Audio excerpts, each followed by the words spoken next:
नमस्कार, मैं विनोद कुमार जाटोलिया एवं पब्लिक स्कूल दौद की तरफ से एक बार फिर से आपका स्वागत करता हूं। प्यारे बच्चों, हम अध्ययन कर रहे थे वर्ग की परिधि एवं क्षेत्रफल का, जिसमें हमने पिछली वीडियो में जब वर्ग की त्रिज्या अथवा व्यास दिया हुआ हो तो उससे हमने वर्ग की परिधि एवं क्षेत्रफल ज्ञात किया, अथवा परिधि और क्षेत्रफल में से एक चीज़ दी हुई हो तो हमने दूसरी चीज़ ज्ञात की त्रिज्या ज्ञात करके। इसके आगे हम आज अध्ययन करेंगे एक तो अर्धवर्त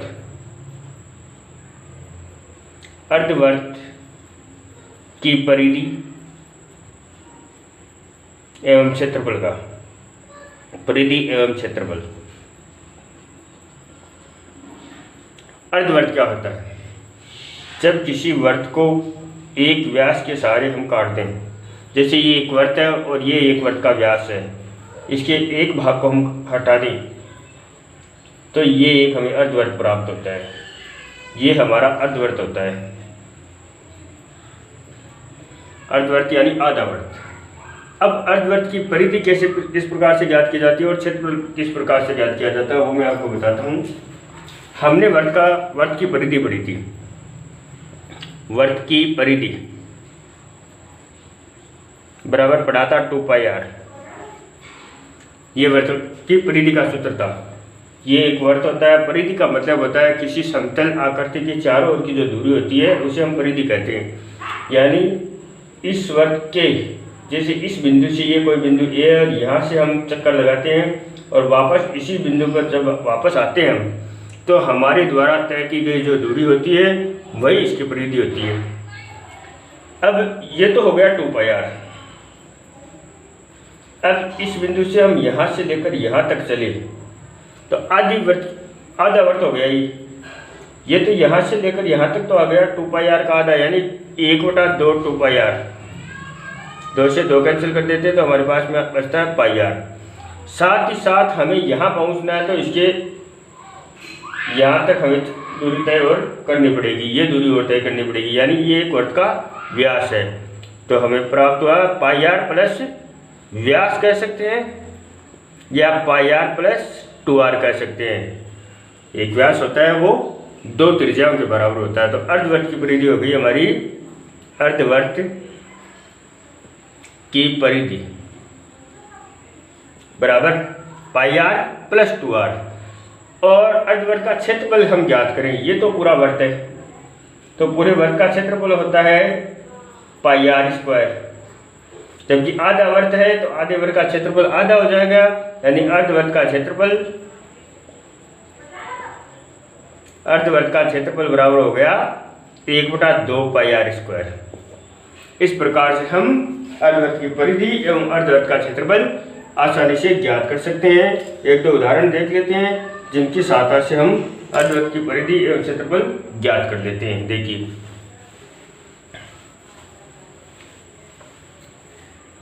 जैसे हमारा प्रश्न है उदाहरण 1,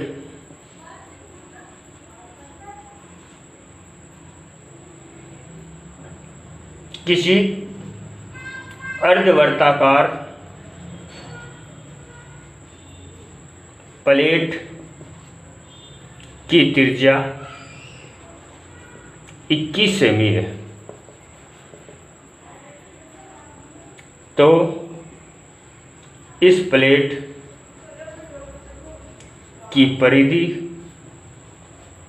एवं क्षेत्रफल ज्ञात कीजिए। एवं क्षेत्रफल ज्ञात कीजिए। प्रश्न एक बार दोबारा देख लेते हैं। किसी अर्धवर्ताकार प्लेट की त्रिज्या 21 सेमी है, तो उस अर्धवर्ताकार प्लेट की परिधि एवं क्षेत्रफल हमें ज्ञात करना है। तो हल करते हैं।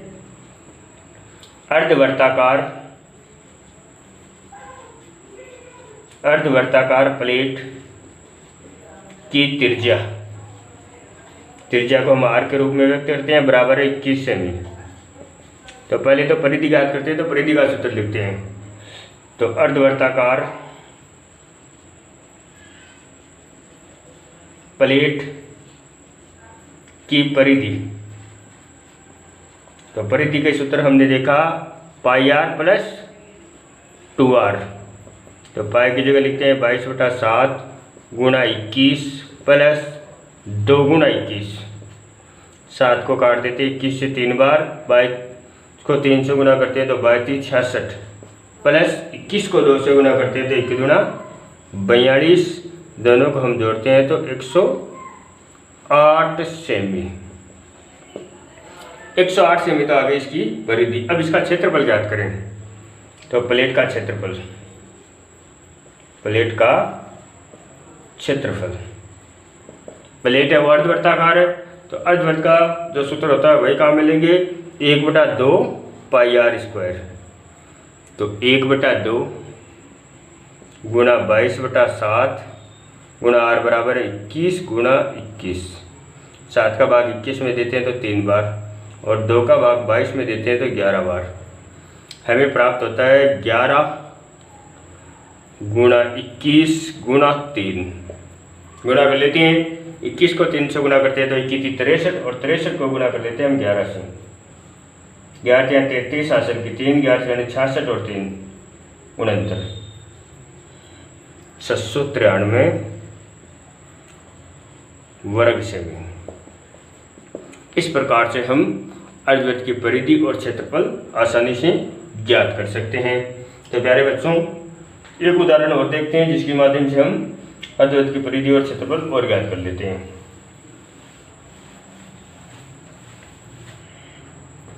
उदाहरण है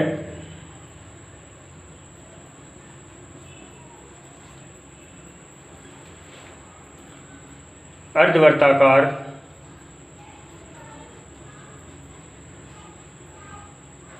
एक अर्धवृत्ताकार प्लाट का व्यास 63 मीटर है। इसका क्षेत्रफल व परिधि ज्ञात कीजिए। क्षेत्रफल व परिधि ज्ञात कीजिए। हल करते हैं। अर्धवृत्ताकार प्लाट का व्यास बराबर 63 मीटर। त्रिज्या ज्ञात करते हैं तो इसलिए त्रिज्या r बराबर 63/2 मीटर। ये तो आ गई त्रिज्या। व्यास क्या दी होती है त्रिज्या। तो पहले तो ज्ञात करते हैं क्षेत्रफल। तो अर्धवृत्ताकार प्लाट का क्षेत्रफल, प्लाट का क्षेत्रफल बराबर हो गया 1/2 पाई आर स्क्वायर।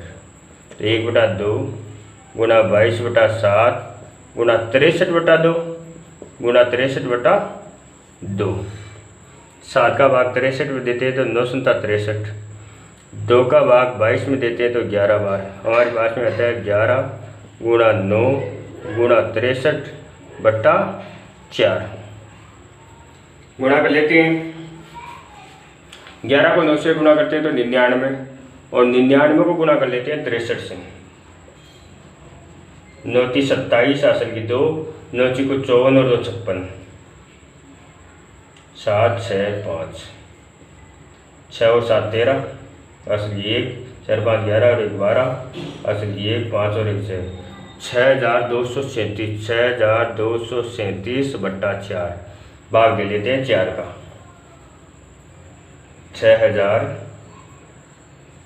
6237 में भाग देते हैं 4 का।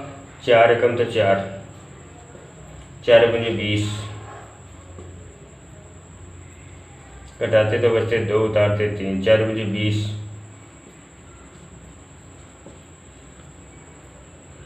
9 चौक 36, घटाते तो 1, लगाते हैं 0.0, 4 दूनी 8,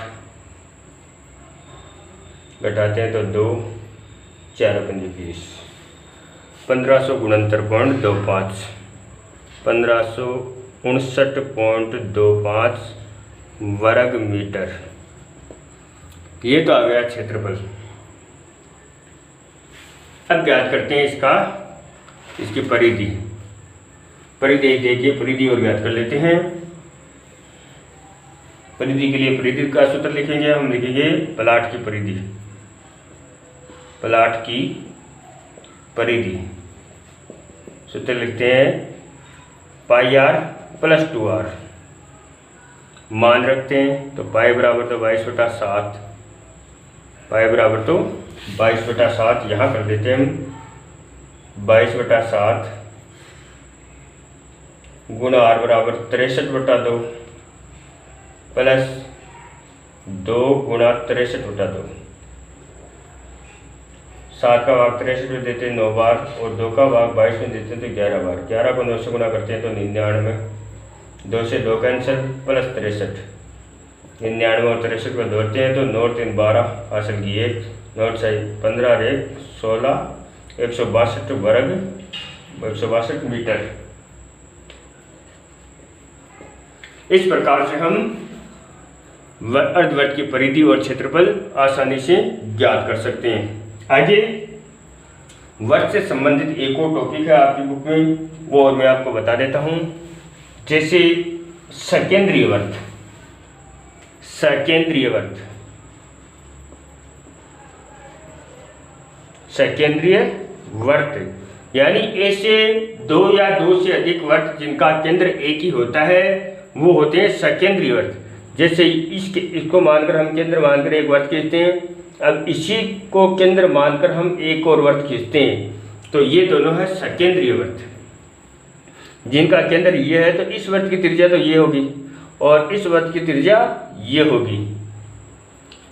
तो ये जो बीच में जो रास्ता बनता है, ये जो रास्ता है इसे कहते हैं वर्ताकार वलय का, वर्ताकार वलय का। इस रास्ते का क्षेत्रफल किस प्रकार से ज्ञात करते हैं, तो देखिए इस रास्ते की जो चौड़ाई है वो छोटी वाली त्रिज्या में शामिल होकर बड़ी वाले वर्त की त्रिज्या बनती है। जैसे इस रास्ते की चौड़ाई ये है और ये छोटे वाली वर्त की त्रिज्या है ये, इस छोटे वाली वर्त की त्रिज्या में हम इस रास्ते की चौड़ाई जोड़ेंगे तो बड़े वाली वर्त की त्रिज्या हमें प्राप्त होगी।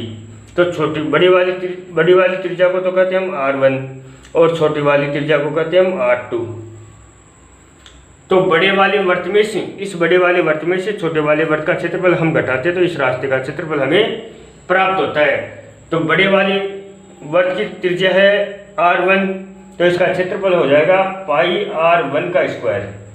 इसमें से घटाना है छोटे वाले वर्त का क्षेत्रफल, तो छोटे वाले वर्त की त्रिज्या है r2, तो इसमें से घटाते हैं हम पाई r2 का स्क्वायर। बड़े वाले वर्त के क्षेत्रफल में से छोटे वाले वर्त का क्षेत्रफल हमने घटा दिया तो हमें प्राप्त हुआ इस रास्ते का क्षेत्रफल। तो दोनों में से हम कॉमन लेते हैं तो कॉमन आ गया पाई, यहाँ पर तो बचता है r1 का स्क्वायर माइनस r2 का स्क्वायर। ये हो गया वर्ताकार वलय का क्षेत्रफल, वर्ताकार वलय का क्षेत्रफल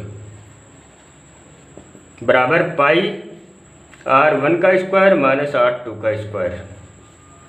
r1 का मतलब तो है बड़ी वाली त्रिज्या और r2 का मतलब है छोटी वाली त्रिज्या। एक उदाहरण के माध्यम से हम इसे समझ लेते हैं। जैसे एक आकृति हमें दी गई है और उस आकृति में रास्ते का हमें क्षेत्रफल ज्ञात करना है। जैसे उदाहरण नंबर है 3, आकृति में छायांकित भाग का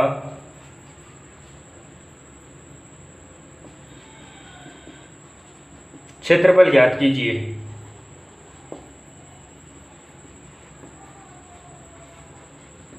एक आकृति दी गई है और उस आकृति के अनुसार छायांकित भाग का क्षेत्रफल ज्ञात करना है हमें। जैसे ये एक आकृति है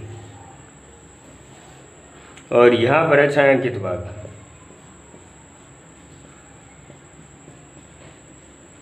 जहाँ पर ये जो छोटे वाले वर्त की त्रिज्या है ये तो है मान लीजिए 7 सेमी और इसकी चौड़ाई हमें दे रखी है, चौड़ाई हमें दे रखी है जैसे 3.5 सेमी,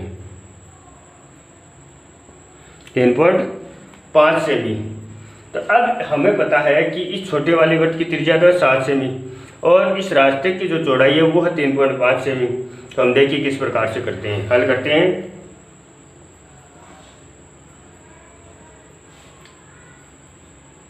छोटे वर्त की त्रिज्या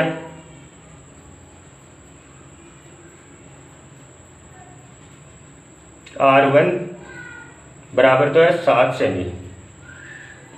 रास्ते की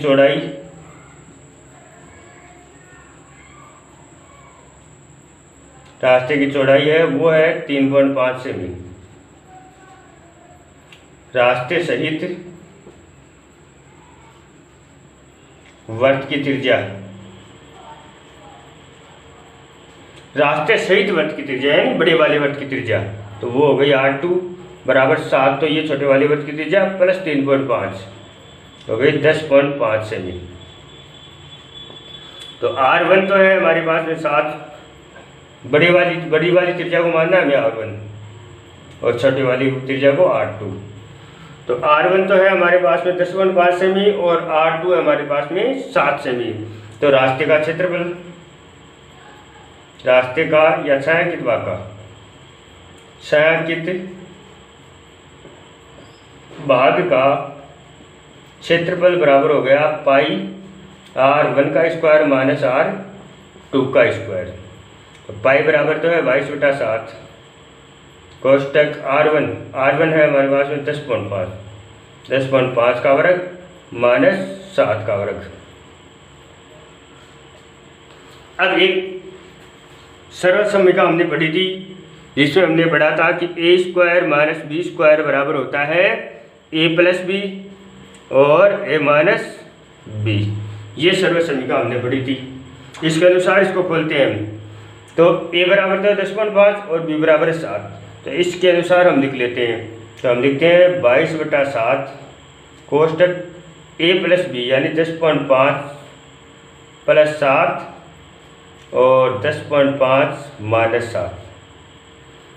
आगे हल करते हैं।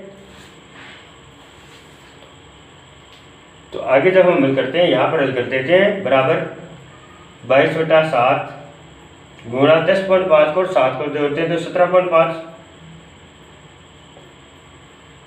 गुणा 10.5 में से 7 घटाते हैं तो हमें प्राप्त होता है 3.5। 3.5 में भाग देते हैं 7 का भाग 35 में जाता है 5 बार, तो इसमें जाएगा 0.5 बार। तीनों को गुणा करते हैं 22 गुणा 17.5 गुणा 0.5।